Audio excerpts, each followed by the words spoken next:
been a hot minute since I've done one of these in a while. This is for my 2024 desk setup. Now, I would say this has been my primary mainstay actually for the past couple of years at least.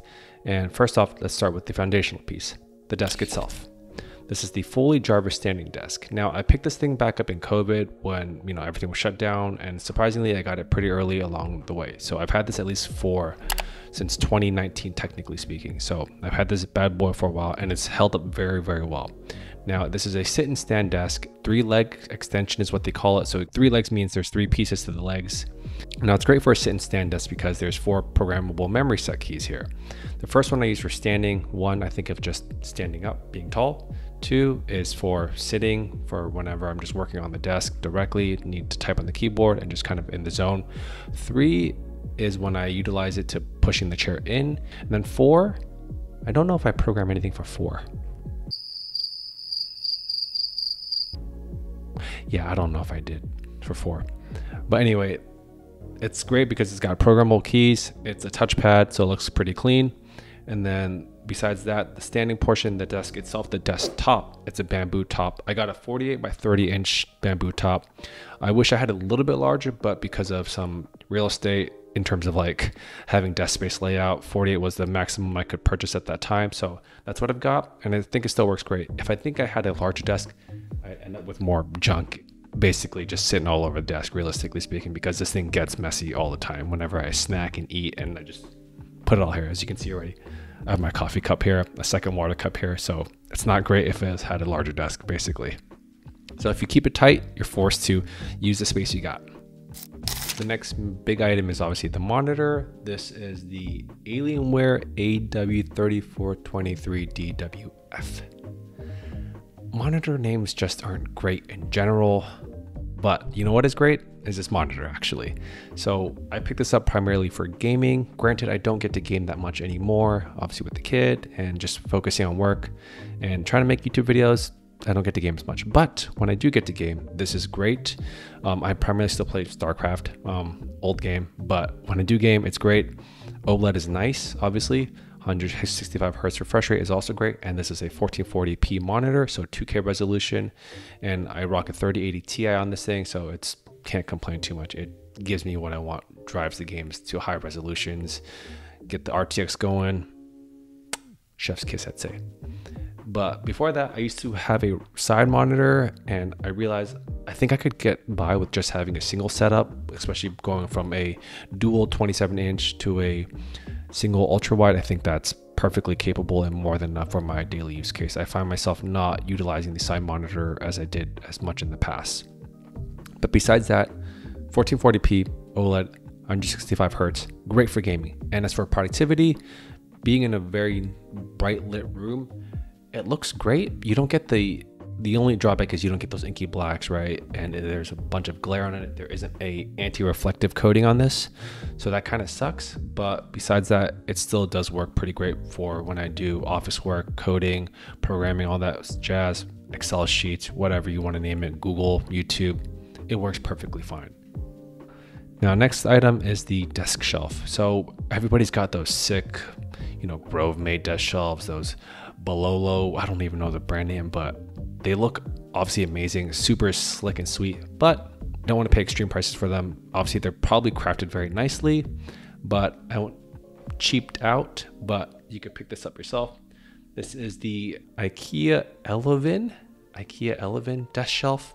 It comes in 2 colors, black and white. It's got a bamboo trim, little pull-out desk drawer, hides all the knickknacks and whatnot that I leave all over my desk. So it does its job. I put my laptop on top of there, put my my daily notepad on there too, so that's great, and I can't complain. So it does its job. It doesn't look as slick or clean as the other guys, but hey, I think it's great. It's got wood and metal. It matches the aesthetics. Here I have the MX Master 3S, and I really love this mouse. I've had this for a while now. The best thing about this one is from my previous one, which is the MX Master 2.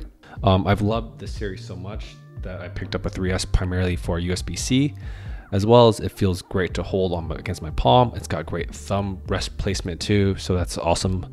and then as well as a scrollable thumb wheel on the side. So if you got sheets that go left and right, perfect. But the best part is you can customize it on their software to navigate however you want. You can make the clicks, wheels do whatever you want for each individual specific application itself. So the main reason why I upgraded the mouse was the clickability on it. It's super quiet when you click compared to the other versions. It's got a nice soft clicking, nice soft, very subtle noise. It's not that loud basically when you click all day, but I'm not gaming with this guy, but still it's nice to have a lowered sound for clicking, especially when kiddo's taking a nap nearby. Besides the mouse, right, we have the keyboard. So this is the GMMK Pro. This is the V1. And I think they're on a V2 now, but this was my first ever custom mechanical keyboard. There aren't many upgrades to this guy. I just straight stock besides picking up keycaps and key switches. From my understanding, keycaps and the whole case and the switch scenes and all that combination determines what it sounds like. But for me, I have the 9009 MT3 keycaps that you can pick up on drop. And then as far as the switches, I have the Gateron Oil Kings. To me, it's a great feeling as well as a great sounding to me. Here's a quick sound test.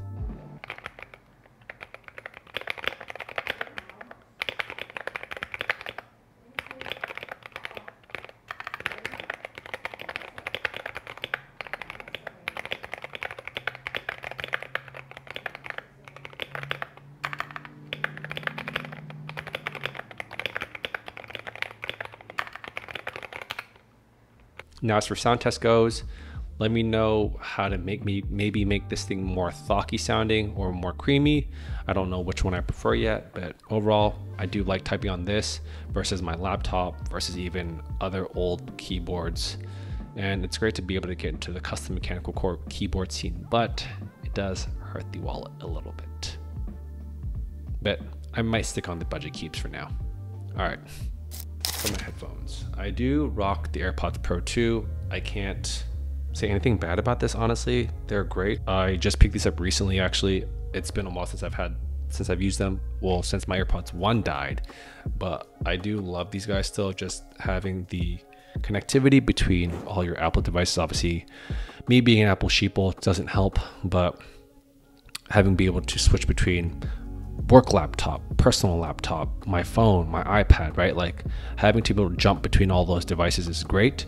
And then if I don't want to set up my own headphones and, you know, set up a mic, right? I can just connect to it and get on my Zoom calls right away and, you know, talk with my teammates as soon as possible without any hiccups. Now, but when I want to get into like serious focus coding mode, like I pick up these guys. So these were like my first big boy purchases coming out and working, which is the Sony WH-1000 XM2s. So these are so old that the leathering is starting to break on them already, and the plushness is pretty beat up. And yeah, I'm dying to get a new pair, but I've been really cheap because they've still worked very, very well. And the fact that they fold up, these, you can't do these on XM5s. I know, you know, the breakability, the hinges might mess up over time, but I haven't had them any issues. I took these on flights, trips, planes, you know, whatever you name it. I love these guys. And the fact that they are more compact because they fold, amazing, honestly amazing. I wish if XM6s ever come out with an upgrade and foldability, Sony, you're tempting me, because unless AirPods Pro Max 2 comes out, I don't know which way to go. If I use headphones, I don't get great mic quality off of this or even the AirPods Pro actually. So I picked up this Samson Q2U to sound great to my teammates, coworkers and whatnot. Right during COVID, I wanted to sound nice because mics on those devices aren't that great. I don't know much about mics and audio too much, honestly, but every time I talk and all my coworkers say, hey, you got a great mic, it sounds amazing, like I love it. And then whenever they see me in person or I have headphones on that don't have this mic, they're like, oh, what happened to your audio? So it kind of sucks, it ruins it, but I think it's a great pickup if you do want nicer sounding audio for your Zoom calls and Slack calls and whatnot. I got this as a white elephant gift. I would have never thought I'd loved it so much because I don't have a desk lamp here. I've never had a desk lamp originally, but that basically became my desk lamp. And the fact that it focuses directly light source down onto wherever you're working without it being too harsh, and allowing to have different temperatures of both warm and cool. That's pretty great. And then on top of that, it's touch censored, so it's amazing. And you can even mix the light and cool together to get a, I don't know, medium, cool, warm color. Only drawback to it though is it doesn't fit my monitor that well. It sits on top okay. It's just, if I were to push it too hard, it might go backwards. So the next item is the desk mat. Now this desk mat has been pretty great so far, especially at the very beginning. It looked really clean, smooth, but now over time, it's gotten a little beaten up. The little fuzzies, ruffles get caught on the mouse, and they just kind of build up stubble over time, I'd say. Besides that, it's okay. I think maybe in the future, if I get a leather one, that'd be nicer, but I think ultimately, I think I want to do a lighter theme, maybe white, to maybe match more of the aesthetics I have going on too. Next one is the laptop stand. I got this as a gift from my uncle. It's handmade. This one's nice because it holds up my MacBook very nicely. I can interchange different laptops in there.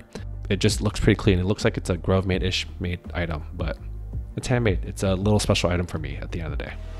One more item, when I do game and go between work and gaming, I have a KVM switch. This is the Anker 553 hub switch. It's basically a KVM switch with the little click of a button. I can go from my work or my Mac laptop and go directly into my personal PC. It's great because I could have one mouse, one keyboard, one whatever. Actually, even this mic technically can be utilized for both my laptop and my work and my personal PC. So that's pretty great to be able to switch back and forth. And then when I even plug in the SD card, same thing, right? So it's pretty cool to be able to switch back and forth directly between Mac and PC whenever I want to. Now the KVM switch is connected to a custom PC, and I'll drop all the specs here. And that's pretty much it. Get yourself a great desk setup too. If you want to check out any of these links, obviously down below, small affiliate links, helps the channel. Getting a little crowded. My wife does use this desk setup too. Occasionally her keyboard and mouse combo set there underneath.